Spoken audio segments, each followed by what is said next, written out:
قبل ما نبدأ صلى على النبي. وقصتنا النهاردة عن شاب وسيم بيدخل مدرسة جديدة وبيتخفى كطالب علشان ينقذ مهنته كمحقق، وبيحاول يكشف الكنز اللي مخبيينه في المدرسة، بس بيقابل معلمة بيفكرها بحبيبها زمان. فيا ترى هيعمل ايه معاها ويلاقي الكنز وينقذ وظيفته ولا لا؟ ده اللي انا اعرفه. بس لأول مرة تشوفني اشترك في القناة يا زميلي، وما تنساش اللايك والسبسكرايب والشير. ويلا نبدأ. الجزء بيبدأ مع جون غايسونغ اللي بيكون داخل المبنى ده علشان يعرف ايه اللي فيه، بس هو بيلاقي في شخص هناك وبيهدده بالسلاح وبيتصدم منه. وبنعرف ان الشخص ده يعني المعلمة اوسو وبتفضل خايفة منه وبتهدده، وبيلاقي في انها بتحرس اصلا. ولما بيجي يخلع الماسك بتاعه بيعمل نور في وشها وبيقرر يجري على طول، وبتفضل تجري وراه وقت طويل، وبيلاقي في الناس سريعة بشكل كبير. وفجأة بتخبط في الحارس ده وبيكون مش شايف أي شخص بيهرب، وبتروح تدور عليه عشان عايز تمسكه، بس هو بيكون متخفي أساسا. فبيروح يتكلم مع سوكو وبيزعق فيه علشان ازاي يتمسك ولازم يكون حريص من تاني، وشايف إنها بتجري بسرعة كبيرة، في حين إن أوب بيتكلم أمها إيمت شونغ وبتكون خايفة عليها جدا عشان هي لازم تكون معاها مسدس الغاز ده واللي يحميها، وبتروح تقفل معاه عشان تمنع كلامها ده أصلا. فبتروح وكانت بتتمنى في إنها تمسكه علشان وقتها كان هيكرموها وهتتعين بدوام كامل. وبتدخل هو كمان بيروح على طول، وبيكون بيتهم جنب بعض. فبيعدي اليوم مع سيو اللي بتوصل، وبارك بيعرفها في ان في شخص حاول يدخل المبنى ده بالليل، وقول لي مسكته بس ما عرفتش تشوف وشه، وعايزه تعرف لو في وشه التانية ولا لا. فبيعدي الوقت وبيكون كونغ متضايق من دراسه الرياضه في العمر ده، وبيجي ماشي بيجي ليه هو ولم وعاوز يعمل اللعبه دي، وبتنمروا عليه وسط متابعه يجونغ ليه، وبيجبره في انه يخلص المرحله دي 3 ايام. وبيفضل يرفض ان دونغ مان يعلمه ازاي يلعبها علشان لازم يكون عنده كبرياء ويقف قصادهم بقى وكده. بس في الحقيقه بيروح يتكلم مع بارك علشان مش عارف ازاي يتعلم اللعبه دي وتخترق ده وتوصل لاعلى مستوى، بس بترفض عشان هم رايحين في مهمه مش في لعبه. وفجاه بتجيله يجونغ وشايف انه بتورط مع تاي اللي بتنمر على الطلاب علشان هو عضو في اتحاد الطلاب، وبيستغرب في انها كمان في الاتحاد، هو عايزاه يتجنبه على قد ما يقدر، وبتهزر معاه وتمشي على طول. وبيكون جونغ متضايق اساسا، فبنروح لاولي وبتكون عند كونغ دو بيفكر في انها بتسخر منه علشان هي ازاي مش عارفه تمسك الشخص اللي شافته، وبيخليها تروح تشوف التقارير دي. هو بيكون بيستغلها مقابل في انها تشتغل بدوام كامل في المدرسه. فبارك بيروح يعرف سيو في ان هي اللي شافت الشخص ده بس، وانه استخدم جهاز تشويش الكاميرات، وعارف ان طالما الشخص ده ما شافش الدور الارضي يبقى هيرجع من تاني ويستنوه. فأو بتروح تتكلم مع كيم وجون، وكانت بتتمنى في انها تمسك الشخص ده علشان كانت هتتعين على طول. وكان بتعرفهم في ان في شائعات كتيره حوالين المبنى ده اصلا، وكان لازم يهدموه، خصوصا ان في استديو في الدور الاول وبتخوفها، وبتخاف اكتر من كون غدو بتبهدله لما بيقرب منها، وبيكون نحس معاها جدا. فهو بتيجي وبتشوف ان دون غمان مش موجود، وتا بيعرفها في انه تعب ومشي، وبيخلي جونغ يشك في انهم عملوا فيها اي حاجه وحشه او حتى اتنمروا عليه. فبتروح عشان ترن عليه بس بيكون فونه مغلق، وبتشك في ان في حاجه مش طبيعيه، في حين ان جونغ بيفضل يلعب ومش بيعرف يعدي المستويات دي خالص، وبيتضايق. بس فجاه بيلاقي بارك رايح المبنى، وبيعرف انه مساعد سيول اللي معاه من زمان، وبيقرر يروح يراقبه.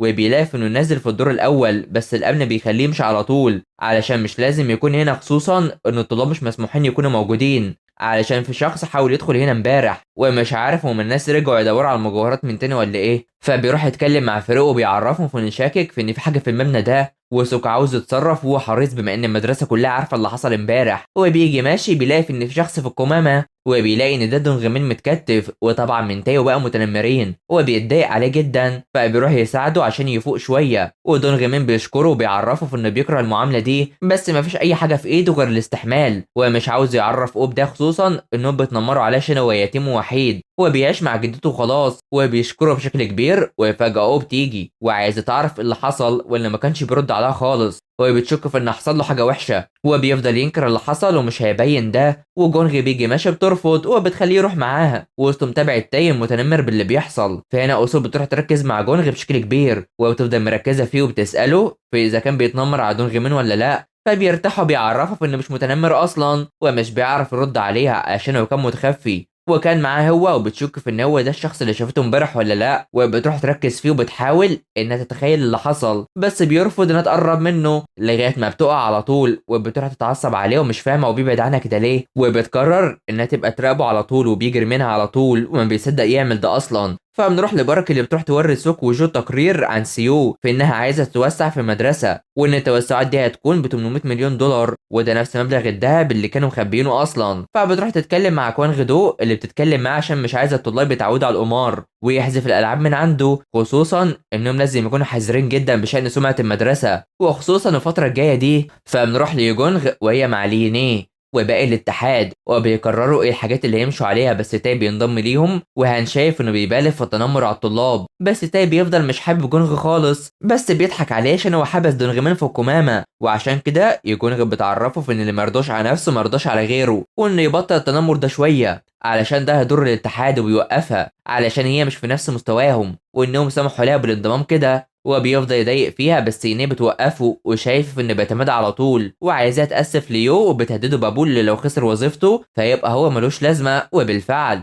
بيكون على اخره وبتأسف ليها. فبيروح يخلصوا ويو بتشكر لينيه على الوقوف جنبها وبتعرفها في انها بلاش تتدخل في اي حاجه من دي من دلوقتي. فسيو بتروح تشوف علشان عايزه تعمل فصل للمتفوقين لوحدهم ويدرسوا حاجات زياده عن باقي الطلاب، بس بارك شايف ان الطلاب بيشتكوا من السياسه الكبيره دي وكل هم سيو انهم يطلعوا من الاوائل وخلاص، وبتحب تتحكم في كل الطلاب بشكل كبير، ومن الواضح انها ست متسلطه وعايزه تعطي اسم لكل فئه علشان يعرفوا بعضهم، وبتشجع على التميز الطبقي بين الطلاب. فجونغ بيعرض عن دونغمان في انه ينضم ليه في الطعام، ولما بيرفض بيقرر يروح يقعد معاه وبيروح يتكلم معاه علشان مش لازم يتقرب من المبنى ده وخصوصا الدور الارضي علشان هو عارف اللي فيه وهيقول له اكتر لو اكلوا سوا، وبالفعل بيروح ياكله وبيديله الطعام عشان يعرفوا معلومات اكتر. فدونغ بيقول في ان في قصص تانية كتير، خصوصا ان كان في استوديو للباليه في الدور الارضي، وان كان في بنت بتحلم تكون راقصة باليه وبتتدرب كل يوم، بس كانت بتتعرض للتنمر من كل اصحابها، وفي مرة وهي بتهرب منهم عملت حادث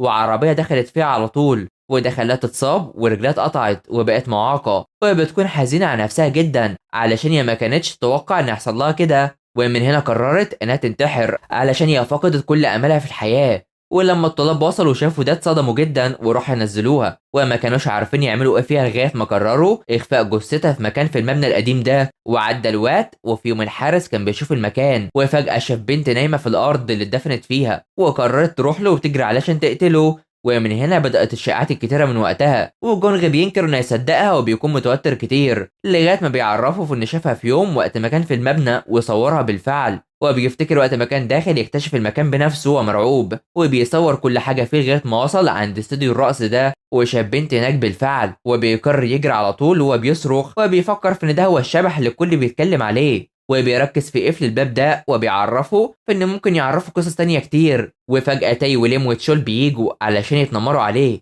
في حين ان اوب بتتكلم مع كيم وجون وبتفكر في ان الطالب الجديد جونغ او اللي بتنمر على دونغمان، وبيقرروا يراقبوه ويعرفوا اللي بيحصل من دونغمان. فهنا تاي بيجي وبيبوظ الطعام وبيخلي دونغمان ياكل بالعافيه لأما يتنمروا عليه اكتر واكتر، وان ياكل لأما يخليه يقلع ملابسه قدام الكل. ولما دونغمان هيعمل ده وهو قرفان جونغ بيقرر في انه يوقف عمليه التنمر دي اصلا، وبيتصدم انه وقفه وبيعرفهم في انهم مقرفين جدا، وتاي بيفضل يستفز فيه وبيخلي جونغ يتاسف بس بيروح يقلب الطعام على طول، والبنت دي بتجري للمعلمين على طول. فهنا اتحاد الطلاب بيوصلوا وبتعرف اللي هيحصل، بس تاي بياخد جونغ عشان يضربه وبيجي يعمل ده بيمسك ايده وبيتنها على طول، ومهما تاي يحاول انه يضربه بيكون بيتفاداه على طول وبيأثر فيه جدا وبيعمل نفسه في انه متأثر، واما بيجي يضربه وبتيجي وبتشوف ده على طول وبتزعق فيهم وبتقرر تاخدهم هما الاتنين لمكتب الاستشارة، والكل شايف ان اللي حصل ده كويس وبيكملوا اكل، واستغراب من يوجونغ اللي بتروح تبعت له بتزعق فيه علشان بيعمل مشاكل من اول يوم، وتايسو بيفضل يهدده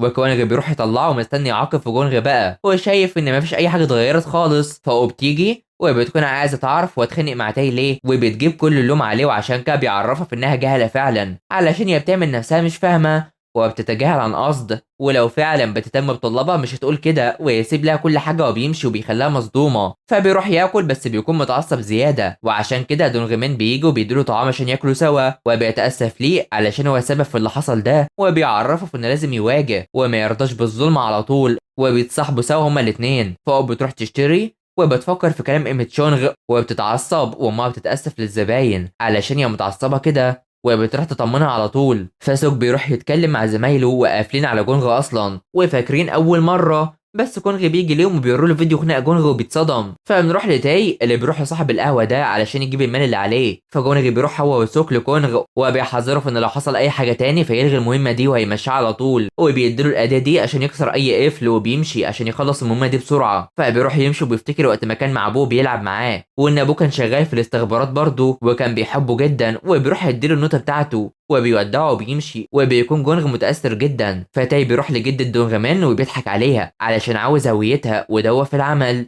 وبيجي ماشي بيشوف جونغ وبيقرر يروح له على طول، وبيلاقي في ان جاي يدخل عشان يعرف اصل الحكايه. وبيرفض يمشي ويسيبه، بس بيدخل وبيرفض يمشي. وبيروحوا يسمعوا العزف اللي بيقف لما بينزلوا، وبيسمعوا صوت لما بينزلوا بالفعل. فبيدخلوا بيلاقي شخص بيقفل المكان ده وبيقرر يروح ويهرب منه، بس جونغ بيقرر يتابعه ويدور عليه لما بيتخفى بس مش بيلاقيه. وبينزل بيشك في كل اللي حوالين منه وبيقرر يفتح الباب ده عشان يعرف اللي جواه. وبالفعل بيدخل وهو بيشوف كل حاجة وبيكلم سوك وبيعرفه في ان سيو بتدور برضه على سبائك الذهب دي. ودونغ بيروح يشوف اللي بيحصل، وكمان جونغ بيصور كل مخططات سيو. ودونغ اللي بيشوف حاجه بترعبه، وجونغ بيروح له وبيفتكر الشائعه وبيفتكر كل حاجه، وشايفين في ان القصه حقيقيه فعلا وفي بنت ماتت هنا بالفعل وبيتصدموا. وسيو كانت مركبه كاميرا وبيكونوا ورا الست دي حاجه فعلا. والجزء بيخلص على هنا، فما تنسوش اللايك والاشتراك في القناه وتفعيل الجرس حلوين علشان يوصلكوا الجزء الجاي. تابعونا، سلام.